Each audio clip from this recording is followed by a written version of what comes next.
Salut les stratoniens, salut à tous, j'espère que vous allez bien. On est parti pour une nouvelle vidéo d'analyse technique sur le Bitcoin et l'Ethereum. On va pas aller s'attaquer à plus de choses parce que je pense que c'est déjà ces deux-là qui sont déjà très intéressantes et que c'est pas forcément le bon moment de FOMO.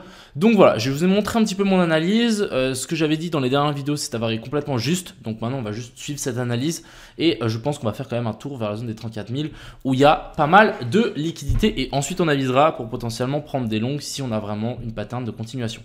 Enfin bref, j'espère que cette vidéo vous plaira. On est parti. Crypto, millions. Crypto, millions. Donc commençons directement ici par ce BTC. Pour les gens qui se souviennent, on avait potentiellement ici ce plus bas là qui n'avait pas récupéré les liquidités qui étaient placées ici. Ces liquidités, on peut les retrouver ici. On voit bien qu'on a un gros pic de liquidation dans la zone des 34 000 et en théorie, on n'a même pas besoin de prendre cet outil pour le voir que en gros, toute cette zone-là, on a des liquidités qui nous attendent et qui n'ont pas toujours été touchées. Donc l'objectif, clairement, c'est qu'on vienne récupérer cette zone. Et une fois qu'on aura récupéré cette zone, il y aura deux possibilités. Soit on latéralise et on descend beaucoup plus bas, soit on maintient, on nous fait pourquoi pas un petit boss et ensuite ici on repart vers le nord et on vient chercher un nouveau top. Ça, c'est les deux plans, mais d'abord, il faut arriver dans cette zone-là.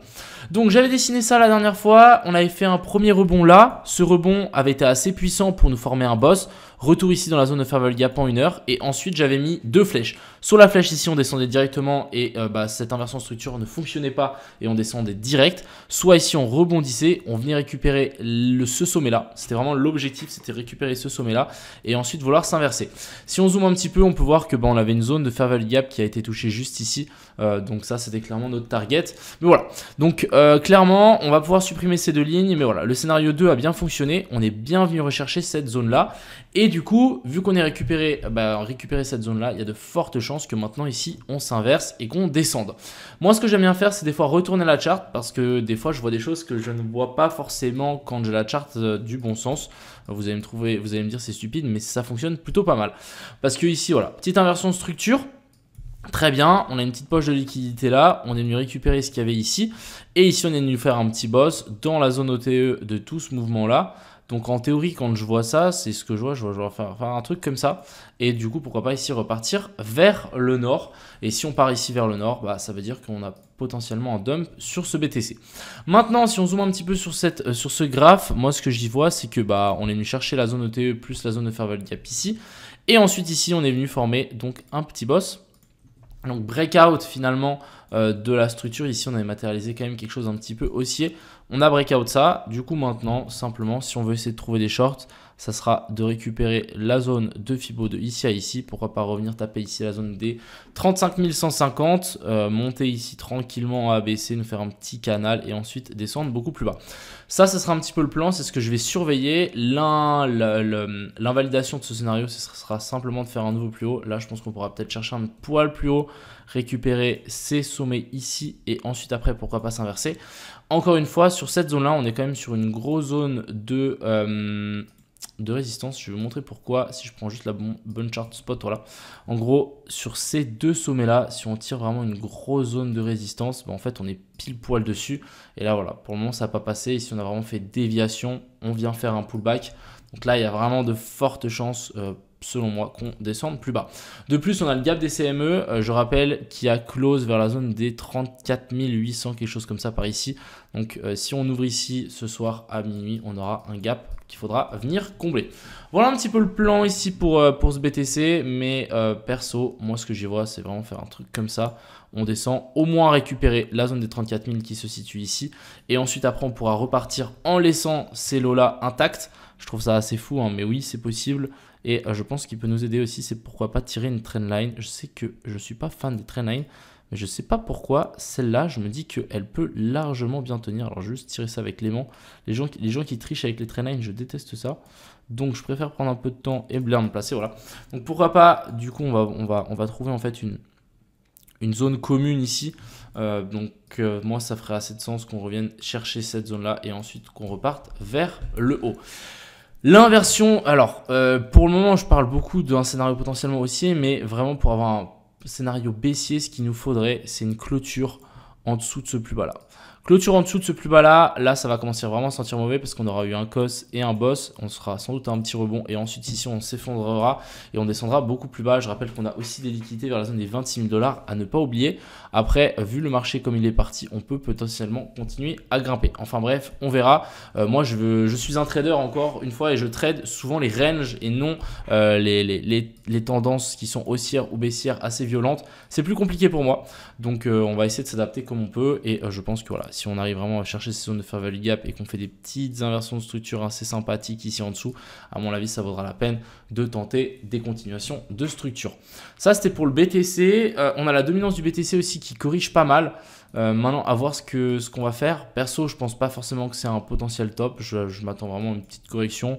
Pourquoi pas même retester ce sommet là pour continuer à monter. On verra, mais c'est sûr que quand on a du coup la dominance du Bitcoin qui corrige un petit peu, on a les alts qui prennent pas mal, ça fait plaisir et pourtant on n'est toujours pas en alt season. Continuons ici donc sur Ethereum. Sur l'Ethereum on est en train de faire un potentiel bottom ici. Alors perso, moi je suis pas fan, je pense qu'on peut descendre encore un petit peu plus bas pour l'Ethereum, mais voilà, on a quand même un petit rebond. Si on zoome un petit peu sur ce rebond, moi ce que j'y vois c'est qu'on a laissé ici une poche de liquidité, donc pas fou. Et puis ici au nord, on est venu récupérer le high, donc voilà, si on suit donc mes analyses de range, moi ce que j'y vois c'est vraiment plutôt une continuation ici baissière. Pour vraiment valider ça, à mon avis, il faudra réussir à réintégrer la trendline que j'ai tirée ici. Si on arrive à réintégrer ça, ok, là on pourra peut-être considérer ça comme une déviation et pourquoi pas vouloir repush vers le nord. Mais pour le moment, Ethereum, oui, on a rebondi, mais est-ce que c'est suffisant ? Je ne pense pas. Du côté de l'Ethereum, maintenant, on a clairement cette trendline ici sur lequel on est en train de faire résistance. C'est pas forcément en train de, on n'est pas en train de la casser. Je pense que pour qu'on la casse, il faudrait vraiment une clôture en daily au-dessus. Et là, on pourra peut-être s'aviser à monter un petit peu plus haut. Pour le moment, ça galère clairement là-haut. Si on zoome aussi un petit peu dessus, qu'est-ce qu'on peut voir? On peut simplement voir aussi une inversion de structure. Ici, on a un joli petit boss qui s'est matérialisé. Donc, à voir si on remonte un petit peu pour ensuite rechuter vers le bas. Je pense que ça dépendra beaucoup du BTC. Même si l'Ethereum, du coup, il est un petit peu plus fort, étant donné que la paire Ethereum contre le BTC grimpe un petit peu. Mais voilà, je pense qu'on peut potentiellement se faire rejeter ici. Pour le moment, en tout cas, moi je vous dis un truc, c'est pas forcément le moment d'acheter de l'Ethereum étant donné qu'on est sous résistance. Par contre, si ce soir on fait une vraie clôture en daily au-dessus avec pas mal de volume et que potentiellement on vient de faire un pullback dessus, je pense que ça vaudra la peine de tenter à mon avis un petit long pour récupérer ce high et ce high. Si encore une fois uniquement on a une clôture. Pour le moment on n'a pas de clôture donc ça ne sert à rien d'acheter et ça veut dire que si vous achetez ici, on achète sous résistance et c'est pas un bon signe. Voilà un petit peu pour ce BTC et l'Ethereum. Encore une fois, je pense que c'est le BTC qui décidera beaucoup de choses. Perso, moi je m'attends à un potentiel retour ici vers la zone des 34 000. Dans la zone des 34 000, si on a une inversion de structure, c'est sûr, je tenterai quelque chose. J'espère qu'on aura cette opportunité. Et puis voilà, sur ce, c'est un petit peu tout ce que je voulais dire. Je pense que demain, on fera une vidéo un petit peu plus longue aussi. On va parler pas mal d'altcoin, mais parler d'altcoin maintenant, je pense que ce n'est pas forcément utile, étant donné que c'est le week-end et qu'il faut vraiment attendre la clôture en weekly qui fera beaucoup d'effets à mon avis, comme sur l'Ethereum, comme sur le BTC, etc. Parce qu'on n'est pas à l'abri d'avoir une belle semaine en rouge, venir chercher la zone de fair value gap en dessous et pourquoi pas après repartir directement. Donc voilà, on va aviser. Encore une fois, moi je suis un trader de range de liquidité, je suis pas forcément un trader de tendance.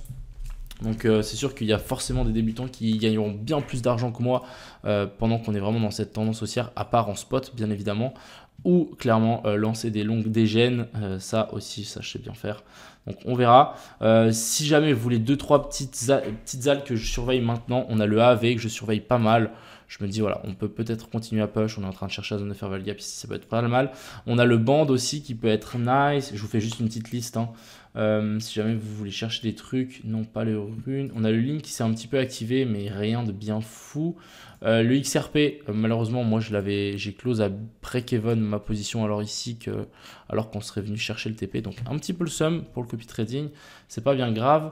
Mais sinon voilà, on a cette liste, on a le Mina, le AAV, AVAX aussi. AVAX très intéressant, si jamais on continue à vouloir push ici vers le haut, il peut clairement payer ce truc. Le APT et le Atom. Mais encore une fois, je me méfierai grandement à voir comment le Bitcoin va réagir. Et puis voilà, sur ce, je vous souhaite à tous une excellente soirée. C'était Crypto Millions. Ciao.